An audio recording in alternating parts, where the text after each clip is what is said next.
Hello everyone. Continue करते हैं दोस्तों हम लोग अपनी डिस्कशन को। हम लोगों ने प्रीवियस लेक्चर तक पार्लियामेंट्री प्रोसीजर को देखते हुए जिस भी तरीके के बिल्स जो हैं वो पार्लियामेंट के अंदर आ सकते हैं उनकी कॉम्प्रिहेंसिव डिस्कशन हमने कर ली है। अक्सर हम बहुत सारी बिल्स के अंदर एक चीज़ देख रहे थे, except money bill under article 110, बाकी सारे कोई भी बिल हो उनके अंदर एक हम परिस्थिति को देख रहे थे, एक सिचुएशन को देख रहे थे कि वहाँ पर दोनों हाउसेस के बीच में जो आपसी सहमति है ज़रूरी नहीं है वो हमेशा हो। एंड अगर आपसी सहमति नहीं है तो यानी कि बिल एक ऐसे रास्ते पर रुक गया है जो कि वो एक्ट बन सकता है, राष्ट्रपति रेडी है उसको सिग्नेचर देने के लिए, लेकिन किसी एक हाउस जो है उसकी प्रक्रिया में कुछ ऐसा है कि वो आगे इनिशिएट नहीं हो पा रहा है, वो स्टेप आगे बढ़ नहीं पा रहा है। इसको हम लोग कहते हैं बिल के कंटेक्स्ट में सिचुएशन ऑफ डेडलॉक। डेडलॉक मैंने आपको बताया था एक ऐसी चीज़ होती है जहाँ से फर्दर प्रोग्रेस जो होती है वो नहीं हो पाती है। बिल के केस में भी ऐसा होता है कि जो बिल एक एक्ट बन सकता था लेकिन किसी एक हाउस के ड्रामे की वजह से, जैसे करवा चौथ वाली औरतें जो रूठी रहती हैं, हाउस रूठ गया किसी भी एक मुद्दे के ऊपर एंड वहाँ पर डेडलॉक जो है वो बन गया। अब अगर वो हाउस चाहता तो रिजेक्ट कर देता तो चलो समझ में भी आता, लेकिन डेडलॉक मतलब क्या है, ना सवाल यहाँ पर हाँ का क्रिएट हो रहा है ना का क्रिएट हो रहा है, फर्दर प्रोग्रेस हो ही नहीं पा रही है। अब हम लोग दोनों हाउसेस के कंटेक्स्ट में जॉइंट सिटिंग की प्रोविजन को देखते हैं, जॉइंट सिटिंग के प्रावधान को देखते हैं। जॉइंट सिटिंग हमारे इंडियन कॉन्स्टिट्यूशन के अंदर एक एक्स्ट्रा ऑर्डिनरी मशीनरी है जिसको संविधान निर्माताओं ने, कॉन्स्टिट्यूशन मेकर्स ने इस पर्सपेक्टिव से डाला था कि दोनों के दोनों हाउसेस जब बिल को पास कर रहे हैं और कभी एक हाउस को कुछ एक बिल के अंदर किंतु परंतु लगा जिसको पहला हाउस मानने से इनकार कर रहा है, यानी कि दोनों के बीच में उस बिल को लेकर जो आपसी तालमेल है वो अटक गया है, वो रुक गया है, तो एक सिचुएशन बन जाती है जिसको हम लोग कहते हैं डेडलॉक, जहाँ से फर्दर प्रोग्रेस बिल को लेकर जो बिल एक्ट बन सकता था वो नहीं हो पा रही है। ठीक है, डेडलॉक जो है वो तब होता है जब, राइटर आपको ये बता रहा है, जब तीन सिचुएशंस मौजूद हो, और ये तीन सिचुएशन कब बनेंगी, जब एक बिल जो हो किसी एक हाउस ने पास कर दिया हो, दूसरे हाउस के जब वो पास गया, तो यानी कि डेडलॉक की सिचुएशन हमेशा जो दूसरा हाउस है वो क्रिएट करता है, क्योंकि इसके नखरे होते हैं रूठने वाले, ठीक है, या कुछ भी होते हैं, वो तीन नखरों को हम इसके समझते हैं। नंबर 1, डेडलॉक की सिचुएशन उस केस में ऑल टुगेदर बन जाती है एंड बनने के साथ ही बिल का अस्तित्व भी खत्म हो जाता है if the bill is rejected by the other house all together. पहले हाउस ने इतनी मेहनत मुशक्कत से करते हुए उस बिल को हो सकता है इंट्रोड्यूस करा हो, फिर चर्चा हुई हो, काफ़ी महीनों का समय गया हो, लेकिन सेकेंड हाउस, और वो पास हो गया हो वहाँ से, सेकेंड हाउस के पास लेकिन जाते ही वो रिजेक्ट हो गया, यानी कि this is the situation of deadlock. लेकिन फिर से पहला जो हाउस है वो उसे पास करवाने के लिए एक बिल्कुल दृढ़ संकल्प लेकर बैठा हो कि हमें इसको पास करवाना ज़रूरी है। दूसरा हाउस नहीं समझ रहा है कि इसकी अहमियत क्या है। देश में लोकतांत्रिक व्यवस्था में इस बिल को एक्ट बनाना देश के लिए बहुत इंपॉर्टेंट है। सेकेंड हाउस बेशर्मों की तरह रिजेक्ट कर रहा है, फर्स्ट हाउस अपने दृढ़ संकल्प को लेता हुआ जुटा हुआ है इस चीज़ में, इस मकसद में कि इस बिल को दूसरे हाउस के द्वारा पास करवाया जाए। तब राष्ट्रपति को जब ये चीज़ महसूस होगी तब वो जॉइंट सिटिंग बुलाएंगे। दूसरी situation, if the houses have finally disagreed as to the amendments to be made in the bill. किसी एक हाउस ने एक अमेंडमेंट प्रपोज करे थे जिसको पहले वाले हाउस ने मानने से मना कर दिया। पहला वाला हाउस ये कह रहा है ये अमेंडमेंट ठीक नहीं है, सेकंड हाउस कह रहा है कि जब तक ये अमेंडमेंट नहीं आएंगे हम अपने हाउस से, अपने घर से इस बिल को पास नहीं करने वाले। सामने वाले का भी इरादा मजबूत है, दूसरा हाउस भी जो है वो अपनी पोजीशन पर डटा हुआ है। ऐसे केस के अंदर this is the situation of deadlock and president फिर बुलाएंगे, कोई बात नहीं, आराम से बैठ के इस बात को रिजॉल्व करो।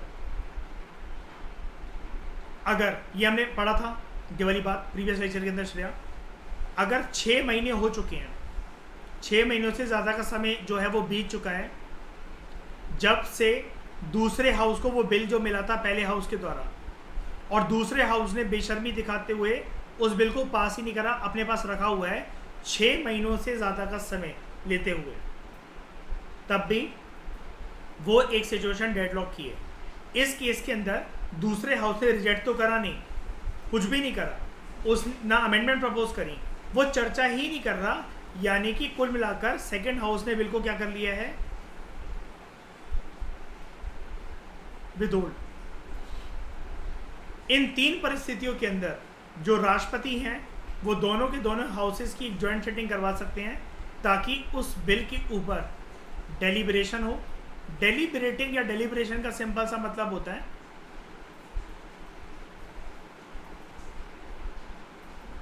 डिस्कशन, ठीक है, एंड उस बिल के ऊपर फिर वोटिंग हो। अब एक बात जानने लायक ये है आप लोगों के लिए, जो प्रोविजन है हमारे संविधान में जॉइंट सिटिंग की, वो सिर्फ और सिर्फ ऑर्डिनरी बिल्स के लिए एप्लीकेबल है या फाइनेंशियल बिल्स के लिए एप्लीकेबल है। मनी बिल के लिए वो एप्लीकेबल नहीं है, और दूसरे, ये तो हमें इस लेक्चर से पता लग गया, और दूसरा वो कॉन्स्टिट्यूशनल अमेंडमेंट बिल्स के लिए बिल्कुल भी एप्लीकेबल नहीं है। या तो वो पास होंगे या रिजेक्ट होंगे। नो जॉइंट सेटिंग का ड्रामा मनी बिल में तो वैसे ही नहीं हो सकता, कॉन्स्टिट्यूशन अमेंडमेंट बिल में भी नहीं हो सकता। मनी बिल के केस में लोकसभा के पास वैसे भी ओवरराइडिंग पावर्स होती हैं, ठीक है, और जबकि जो कॉन्स्टिट्यूशन अमेंडमेंट बिल है वो तो दोनों हाउसेस को सेपरेटली पास करना ही पड़ता है। 2/3 मेजॉरिटी इन लोकसभा, 2/3 मेजॉरिटी इन राज्यसभा।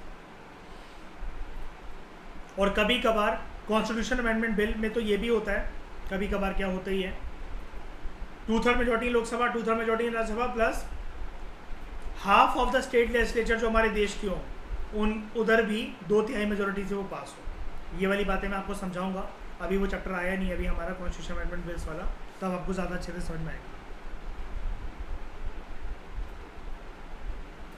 जो 6 महीनों का समय जो था जब दूसरे हाउस को बिल दिया गया, 6 महीने का जो समय जब हम ये रिकॉग्नाइज करते हैं, कैलकुलेट करते हैं, राइटर आपसे ये बोल रहा है कि संविधान निर्माता यहाँ पर एक चीज़ लिख कर गए हैं, no account can be taken of any period, जिस कार्यकाल के दौरान जो दूसरा हाउस था जिसको वो बिल दिया गया है वो प्रोरोग हो गया था, वो एडजर्न हो गया था लगातार 4 कॉन्जिक्यूटिव डेज के लिए, वो टाइम पीरियड को कैलकुलेट नहीं करा जाएगा 6 महीनों की गिनती करते वक्त, ठीक है, कि दूसरा हाउस उस टाइम पर प्रोरोग चल रहा था, एडजर्न चल रहा था लगातार 4 दिनों के लिए।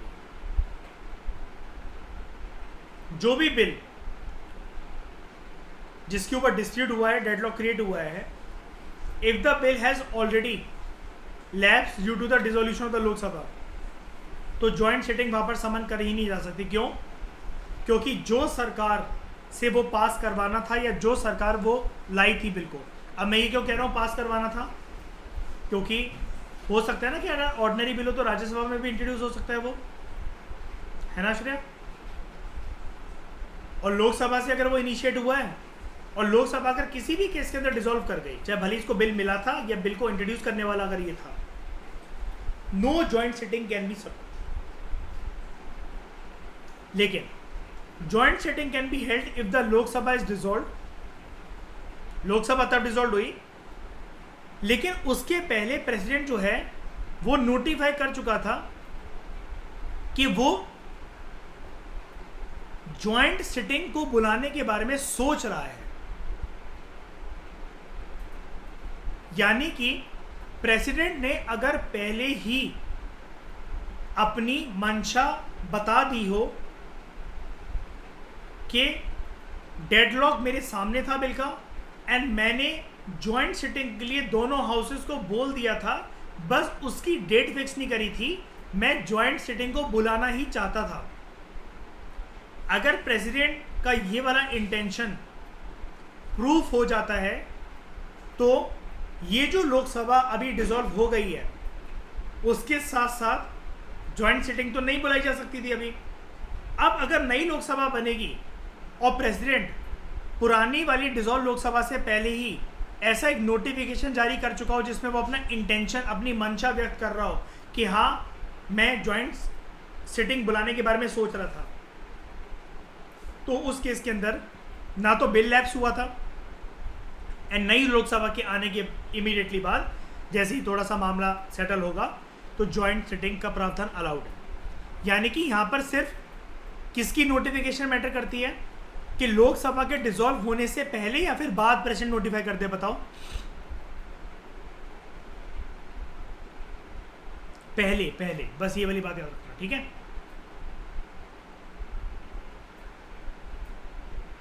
लोकसभा तब डिसॉल्व हुई है जब प्रेसिडेंट ने नोटिफाई कर चुके थे प्रेसिडेंट, ठीक है? After the president notifies his intention to summon a joint sitting of the two houses, ठीक है?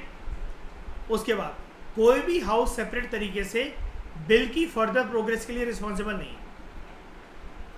बस अभी बुलाई नहीं है, डेट भी निर्धारित नहीं कर रही है जॉइंट सिटिंग की। अब ना दोनों हाउसेस के बीच में तू मैं या फिर चप्पल जूता लात कुर्सियां पटकना, अब ये कोई भी प्रक्रिया नहीं चलेगी। अब सारी की सारी चीज़ें जॉइंट सिटिंग के अंदर ही राष्ट्रपति की अध्यक्षता के अंदर, नहीं बोलना चाहिए मुझे ऐसा, सॉरी, राष्ट्रपति ने जो बुलाया है और लोकसभा के स्पीकर की अध्यक्षता के अंदर ही अब सब कुछ डिसाइड होगा। आई एम सॉरी, राष्ट्रपति की अध्यक्षता नहीं होती है जॉइंट सिटिंग के अंदर, लोकसभा के स्पीकर की अध्यक्षता होती है। बुलाने वाले ये थे इसलिए मेरे मुंह से गलती से निकल गया, राष्ट्रपति बुलाते हैं ना, तो तब फिर डिस्कशन होगी। ये अभी तब तक कोई तू मैं बिल के ऊपर नहीं होगी, कोई बात नहीं करेगा इस बिल के बारे में, ये संवैधानिक प्रक्रिया कहती है। लोकसभा के जो स्पीकर होते हैं, जो कि प्रेसाइडिंग ऑफिसर होते हैं, वही ज्वाइंट सिटिंग को प्रेसाइड करते हैं दोनों हाउसेस की जब भी होती है। और अगर स्पीकर एब्सेंट है तो डेप्यूटी स्पीकर, अगर डेप्यूटी स्पीकर भी एब्सेंट है तो अब देखो ये चीज़ देखो, जो डेप्यूटी चेयरमैन होंगे राज्यसभा के वो प्रिसाइड कर सकते हैं। देख रहे हो श्रीराम, हरनीत, है ना यूनिक फैक्ट बहुत ज़्यादा। जॉइंट सिटिंग के लिए ये सिर्फ चीज़, बाकी अगर नॉर्मल हाउस के अंदर बैठना होता हम डेप्यूटी चेयरमैन को बुलाकर लाते। बताओ अगर डेप्यूटी स्पीकर और स्पीकर दोनों नहीं है, हमारे पास तीसरा ऑप्शन क्या होता है लोकसभा के अंदर? Panel of chairperson. लेकिन ये वाली चीज सिर्फ कहां हो रही है? कीवर्ड क्या है?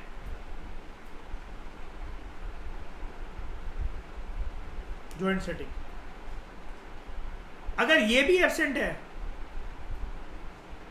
डेप्यूटी चेयरमैन जो है राज्यसभा का वो भी एब्सेंट, चेयरमैन को नहीं लाना है, चेयरमैन मत लिख देना मयूर, ठीक है, वो अपना हाउस का प्रिसाइडिंग ऑफिसर है।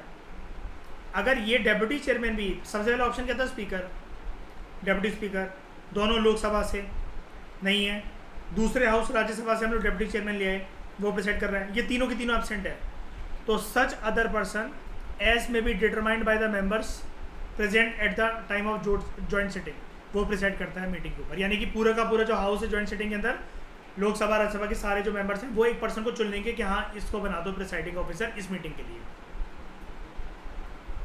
तो यहाँ नहीं कि ये राइटर आपको यहाँ पर बोल रहा है, तो चेयरमैन है राज्यसभा का वो प्रिसाइड नहीं करता जॉइंट सिटिंग के ऊपर, as he is not a member of either house of the parliament. ऐसा क्यों लिखा हुआ है? चेयरमैन है राज्यसभा का फिर भी मेंबर नहीं है किसी भी हाउस ऑफ पार्लियामेंट का। हरनीत क्यों ऐसा? हरनीत बताओ आप।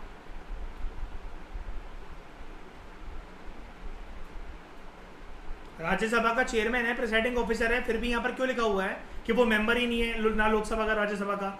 राज्यसभा का चेयरमैन है और मेंबर नहीं है, ऐसे कैसे हो सकता है?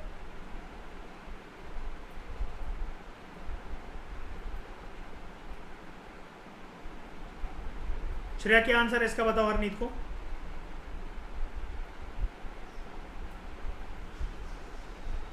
Vice president, president not chairman, ठीक है, हाँ वो चीज ठीक है, लेकिन ये एमपी नहीं है, बस ये वीपी है। इसको सैलरी किस चीज की मिलती है? राज्यसभा के चेयरमैन की होने की या फिर वीपी की?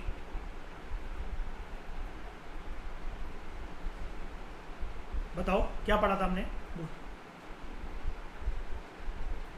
वाइस प्रेसिडेंट ऑफ इंडिया की नहीं मिलती है?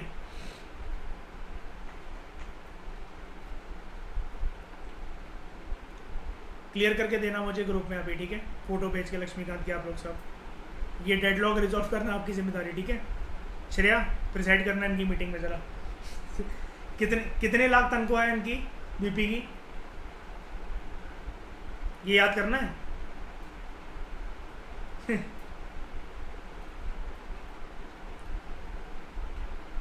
हाँ, बताना मुझे ज़रा, ग्रुप पे बताना ज़रा। श्रेया है प्रिसाइडिंग ऑफिसर। श्रेया अगर ये एब्सेंट है तो हरनीत आप कर जाना प्रिसाइड।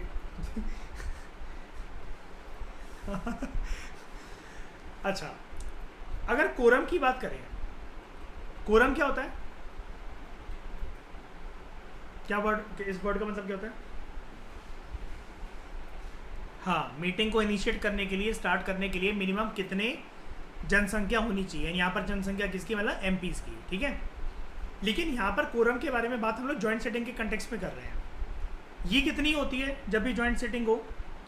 तो quorum is the quorum to constitute a joint setting is 1/10 of the total number of members of the two houses. यानी कि कॉम्बिनेशन में देख लिया जाता है 1/10, ठीक है। और ऐसा भी आप इसको बोल सकते हो, बात वही बैठती है, 1/10 लोकसभा 1/10 राज्यसभा। लेकिन जो कॉम्बिनेशन में जो बैठे होते हैं वहाँ पर, क्योंकि जॉइंट सिटिंग के सारे लोग साथ में आ रखे, तो एक्चुअली आपको खुद से इंटरप्रिटेशन इस चीज़ की नहीं करनी है। 1/10 of the total number of members of the two houses in a combined manner, ठीक है। जॉइंट सिटिंग का जो प्रोसीजर है, मतलब प्रोसीजर इन द सेंस अंदर घुसे, बैठे, प्रक्रिया, चाय पानी, वड़ा पाव, नाश्ता, जो भी हो रहा है, इसका भी तो एक प्रोसीजर होता होगा ना।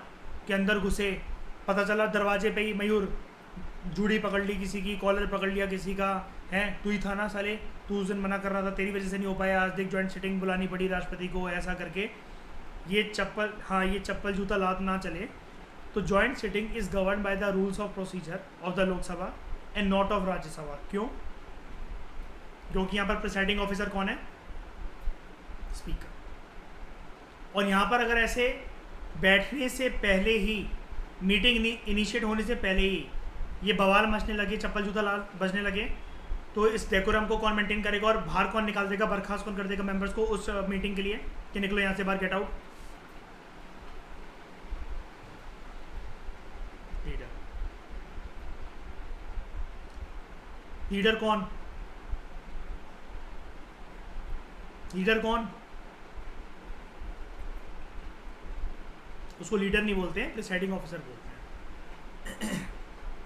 ठीक है, presiding officer of Lok Sabha only. अच्छा, वो क्या करते हैं श्रेया? वो खुद जाते हैं, मान लो कि लेडी है, वो हाथ पकड़ पकड़ के निकालेगी गेट आउट, जिससे स्कूल में टीचर निकालती थी मेरे को, दिपांग गेट आउट, जाओ बाहर, कान पकड़ के खड़े हो जाओ। मैं कहता मैं तो नहीं जा रहा, मैं कहता मैं तो नहीं जा रहा था, वो बाजू पकड़ के वो बाहर कर देती थी मुझे। क्यों बताओ, ये ऐसे ही करेंगे यहाँ पर? हाँ भाई, कुछ गार्ड्स होते हैं एक्चुअली, प्यार से नहीं मानोगे तो वो बाहर निकाल देंगे, ठीक है। अच्छा अच्छा, किसी भी एमपी को कभी भी, सिचुएशन कोई भी हो, कैसी भी हो, A to Z सिचुएशन के अंदर एमपीज को, ये किसी भी मेंबर ऑफ द पार्लियामेंट जो कि मिनिस्टर हो, कुछ भी हो, पुलिस आ सकती है लोकसभा या राज्यसभा में अरेस्ट करने, अंदर घुस सकती है पुलिस।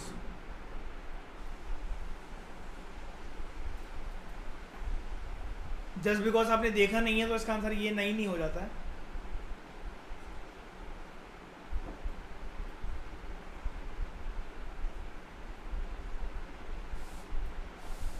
एक नहीं, परमिशन की बात नहीं कर रहा मैं, वो छोड़ो, मेरे को प्रक्रिया नहीं जाननी है। मैं बस ये कह रहा हूँ कि अल्टीमेटली ऐसा कुछ भी हो, पुलिस आ सकती है पार्लियामेंट के अंदर। एक बारी ना रूल्स ऑफ द प्रोसीजर और लोकसभा एंड राज्यसभा को इंटरनेट से पढ़ के मुझे इस चीज़ का आंसर देना, ठीक है आप लोग, ये होमवर्क है। कैन पुलिस एंटर पार्लियामेंट और नॉट? और अगर हाँ तो किस सर्कमस्टेंसेस के अंदर? ये क्यों बोल रहा हूँ मैं, आप में से बहुत लोग इंटरव्यू रूम में बोल सकते हैं फर्स्ट प्रेफरेंस आईपीएस ऑफिसर, या एमपीपीएससी को करते हुए इंटरव्यू में डीएसपी प्रेफरेंस आपकी। इस प्रकार के क्वेश्चन पूछे जा सकते हैं, मेरे फ्रेंड से पूछे गए हैं, क्योंकि इसलिए मैं बोल रहा हूँ आपसे, ठीक है। तो if the bill in dispute is passed by a majority of the total number of the members of both the houses present and voting in joint sitting के अंदर, ऑब्वियस ही बात है, जो बिल है it is assumed and deemed to have been passed by both the houses. Normally Lok Sabha जिसके greater number होते हैं वही जॉइंट सिटिंग का बैटल जो है वो जीतते हैं, राज्यसभा को तो सिर्फ फॉर्मेलिटी के लिए बुला लिया जाता है। ऐसा नहीं है कि उसका फ़र्क नहीं पड़ता, लेकिन बहुत ज़्यादा भी फ़र्क नहीं पड़ता, ठीक है। क्योंकि डबल से भी ज़्यादा है लोकसभा के मेंबर्स, वहाँ 250, यहाँ पर 550। कॉन्स्टिट्यूशन ने स्पेसिफाई कर रखा है कि जॉइंट सिटिंग की जब मीटिंग हो रही होगी, नए अमेंडमेंट जो हैं बिल के अंदर वो उस टाइम पर प्रपोज नहीं करे जा सकते एक्सेप्ट इन 2 केसेस। यानी कि जॉइंट सिटिंग में जो भी एमपीज वहाँ पर मौजूद हैं प्रेसिडेंट वोट करने के लिए, वो बिल के अंदर नए नए चेंजेस जो हैं, नए नए जो संशोधन हैं प्रोविजन को लेकर, ये इसको कॉन्स्टिट्यूशन अमेंडमेंट बिल में समझ लेना, बिल के टेक्स्ट को लेकर, उसकी किसी लाइनों को लेकर किसी को आपत्ति है, वो आपत्ति नहीं प्रपोज करी जा सकती सिर्फ 2 सर्कमस्टांसेस को हटाकर। क्या है वो 2 सर्कमस्टांसेस? अगर आपत्ति उन मुद्दों को लेकर थी जिसकी वजह से पूरा का पूरा डेडलॉक बना, तो श्रेया उसको तो उसके बारे में तो चर्चा करना फिर तो बनता है ना। अब मयूर, जिसके बारे में डिस्प्यूट था और प्रिसाइडिंग ऑफिसर यही कहते इसके बारे में कोई डिस्कशन नहीं होगी यहाँ पर, तो ज्वाइंट सिटिंग किस लिए बुलाई है भाई?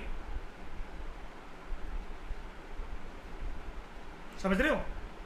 मतलब नई नई चीजें कोई मेंबर अगर प्रपोज नहीं कर पा रहा और मेन मुद्दा ही वही था बिल के डेडलॉक बनने का, फायदा क्या फिर ज्वाइंट सिटिंग का?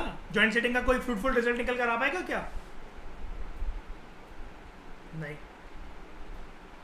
दूसरा case, those amendments that might have become necessary due to the delay in the pass of the bill, जो भी इंपॉर्टेंट हो गए हो जाए या उस टाइम पर जो लगे, बस वो चीज़ है।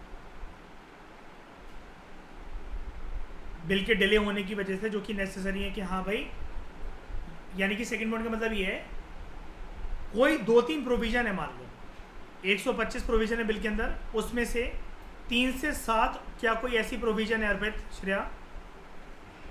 अब यहां पर क्या है, इसको लेकर अड़ंगा बन रखा है,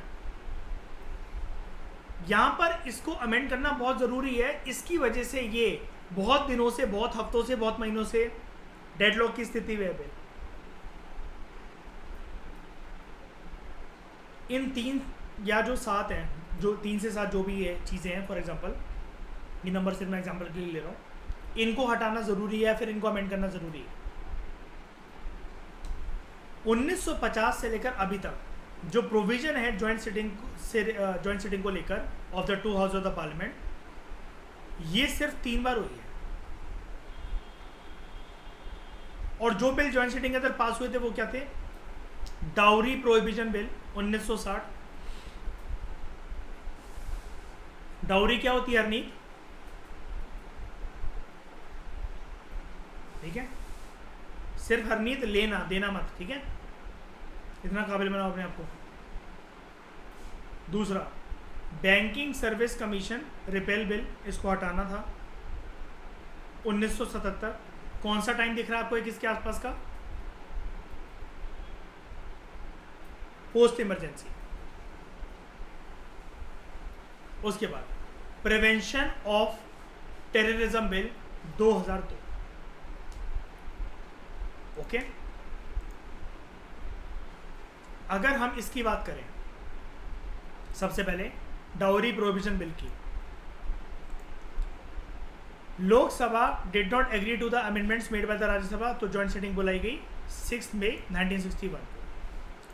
फिर अगर हम बात करें banking service commission repel bill 1977, bill Lok Sabha के द्वारा तो पास हो गया था बट राज्यसभा के द्वारा रिजेक्ट हो गया था। जॉइंट सिटिंग बुलाई गई 16 मई 1978 को। तीसरे बिल के बारे में बात करें, prevention of terrorism bill 2002, bill Lok Sabha के द्वारा पास हो गया था, राज्यसभा के द्वारा रिजेक्ट हो गया था। जॉइंट सिटिंग बुलाई गई 26 मार्च 2002 को। बिल जो था, it was pass by 425 members which voted for it and 296 members were against it. बस एक बार लिखा हुआ था इसलिए मैंने आपको बता दिया, ये आपको बिल्कुल भी याद करने की जरूरत नहीं है, सब बकवास है, ठीक है?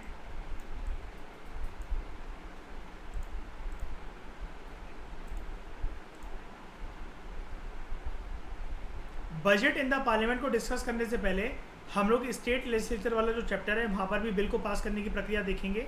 वहाँ पर जानना प्रक्रिया हमारे लिए और इम्पोर्टेंट बन जाती है, क्योंकि राज्य के लेवल पर एक व्यवस्था जो वर्क करती है वो ये करती है एवरी राज्य does not have a bicameral legislature structure. Vidhan Sabha, Vidhan Parishad second house सारे राज्यों के अंदर नहीं है, विधानसभा ही होता है मेजॉरिटी केसेस के अंदर, ठीक है।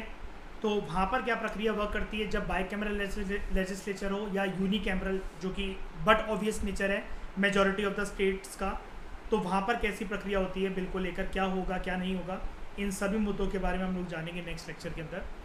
इस डिस्कशन में फिलहाल इतना ही। Thank you very much for discussion.